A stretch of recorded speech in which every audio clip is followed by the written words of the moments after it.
a very warm welcome to Daily Dispatch, a show that gives you all the latest news and updates from the digital ecosystem. I'm Priya Sheikh. Thank you very much for logging in. Time now to get you all the top news stories that we've been tracking for you this evening. Well, first up, food delivery platform Zomato has filed its DRHP with the market regulator SEBI. Now it aims to raise as much as 8,250 crore rupees. Now of this, 7,500 crore rupees will be a fresh issue, while 750 crore rupees will be an offer for sale for its existing investor, Info Edge. Well, moving on to the second headline of the day, home services marketplace Urban Company has raised $188 million in its latest funding round led by Prosus. This latest fundraise by the Urban Company also saw participation of new investors such as TF International and Wellington Management. Now, reports indicate that the Urban Company may now be valued at around $2 billion.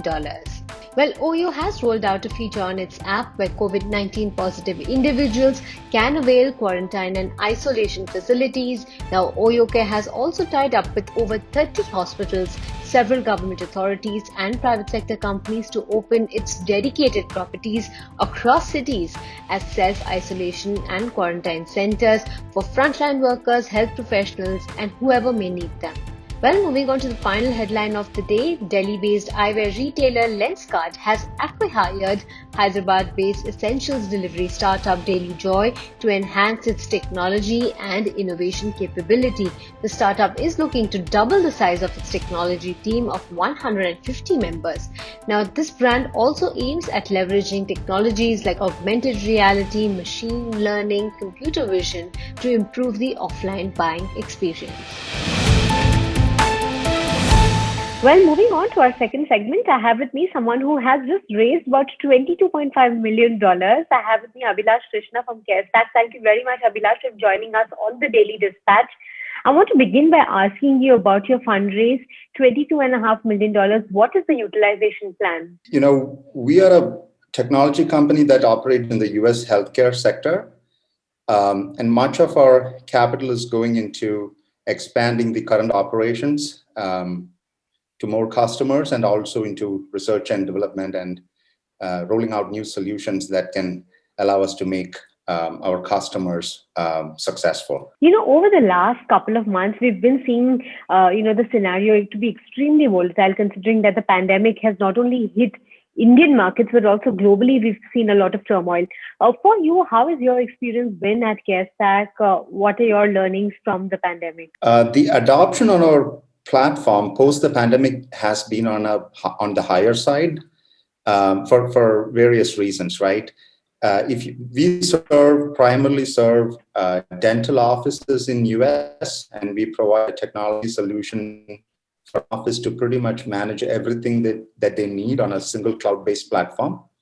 If offices are not really using CareStack, then they are dealing with multiple software solutions bolted on top of a traditional client-server-based dental practice management software. Besides adding to the cost, this is also very cumbersome for the practices because a lot of staff time goes into troubleshooting IT issues and doing redundant data entry and managing administrative hassles. Especially in the time of pandemic, offices are looking for a far more simpler way to use software programs for managing operations and cut cost. So since we eliminate multiple software subscriptions, the need for an office to really use multiple software subscriptions, that has been a major reason why offices have moved over to CareStack. The other bit is, the need for contactless workflows when it comes to serving the patients is on a rise. So offices are looking for ways to provide a safe and a secure environment for staff and patients to interact with one another. Therefore, contactless capabilities like giving capability for patients to schedule their appointments themselves, for offices to collect payments from patients without having to physically, all these kinds of workflows that comes with CareStack are a big draw for offices to move to the cloud and join CareStack. So we have really seen an increase in our, in terms of revenue, in terms of number of customers, in all those metrics. If you could give us some absolute numbers at this point in time, what is the total count of customers that you have on your platform?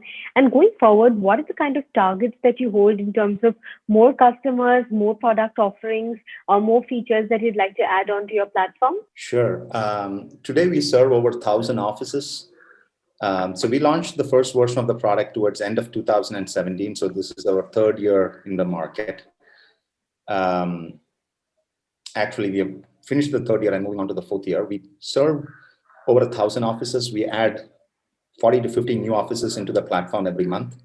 Over 3,000 dentists and 12,000 staff members use the product. It's a mission critical product, which literally runs every aspect of a practice, which means if CareStack goes down, the practice really stands still. They start losing revenue from the very first minute of the product basically going down. So that's what we currently have on the platform. 2021 for us is a year of expansion. So we will basically grow our customer base by fourfold, and we have seen from the market compared to what we have acquired in the last year. And we'll grow our employee base by twice. We are a team of maybe a little over 400 people right now, spread across 4 of our offices in US and India. On both sides of the pond, we will double our team size in order to serve the new batch of customers. From a product perspective, CareStack was launched as an all-in-one practice management software product, which brings together practice management, revenue cycle management, patient engagement, analytics, integration into telephony, all on a single cloud-based solution, and allows a single office and a large multi-site corporate dental chain to operate seamlessly. So that's the fundamental value proposition that we serve as a launch offering. And now we are moving into advanced capabilities and solutions around revenue cycle management, which helps our offices to get paid faster by the insurance companies, consumer financing. So we are going into an integrated point of sale, multi-lender consumer financing module to allow offices to finance patient treatments. We are going into integrated delivery of consumer health subscription products so that offices can basically sell services, multi-specialty services and consumer health products of a subscription nature to their existing captive patient base. So we are putting in a whole bunch of new solutions, integrations, and features that allows our offices to either have more time for themselves or gain better control of the operations or make more money and profits. If you look at India as a market, how large is India in terms of your global pie? We don't touch India at all. We just are, that will continue to be so over the next several years. Probably 10%. We are just getting started, right? It's a huge market with over $140 billion of services, right? So we have quite a bit of things to do. For a full stack play like us, which is software led, we start with software, services, financing. So there's quite a bit of work left. And that should easily take another 5 years from our life into this current journey. What is the kind of revenue targets that you're working with for FY22? So we expect to go over $15 million over the next 12 months. So that's kind of how we are moving in terms of revenue. And what is the road to profitability like? Maybe in another 24 months, we should basically get profitable. We are on a growth path for a solid 3 years more. The goal for CareStack is to have around 15 to 20,000 offices on the cloud and to be able to provide revenue cycle management services to 1,000 to 2,000 of them.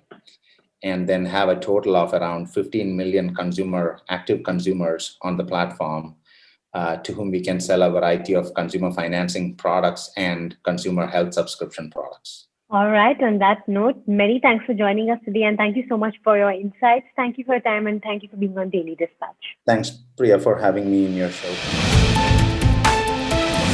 Well, with that, it's a wrap on this edition of the Daily Dispatch. I hope you're taking care, keeping safe. Do not forget to log in tomorrow at 5 p.m. Goodbye and take care.